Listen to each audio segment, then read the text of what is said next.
पुराने समय में एक राजा अपने राज्य में घूम रहा था।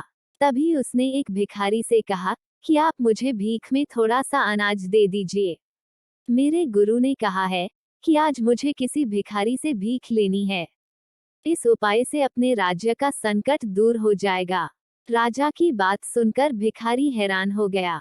एक राजा उससे भीख मांग रहे हैं, वह मना नहीं कर सकता था। उसने अपनी झोली में हाथ डाला, मुट्ठी में अनाज लिया और सोचने लगा कि इतना अनाज राजा को दे दूंगा तो मैं क्या करूंगा। ये अनाज तो मेरा है, मुझे राजा को ज्यादा अनाज नहीं देना चाहिए।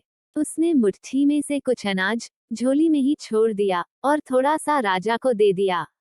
राजा ने भिखारी से अनाज लेकर अपने मंत्री को दे दिया। मंत्री ने अनाज के बराबर वजन की एक पोटली भिखारी को दे दी और कहा कि इसे घर जाकर खोलना। कुछ देर बाद भिखारी घर पहुंच गया। उसने पूरी बात पत्नी को बताई।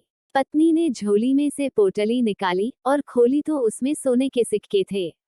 ये देखकर दोनों को समझ आ गया कि राजा ने भीख के बराबर सोने के सिक्के दिए हैं।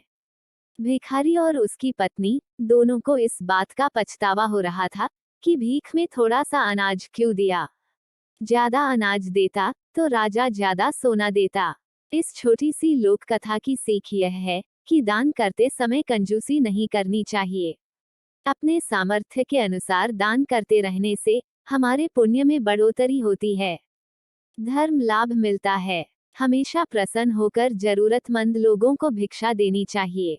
दिए हुए दान का जिक्र कभी नहीं करना चाहिए, वरना दान का पूरा फल नहीं मिलता है।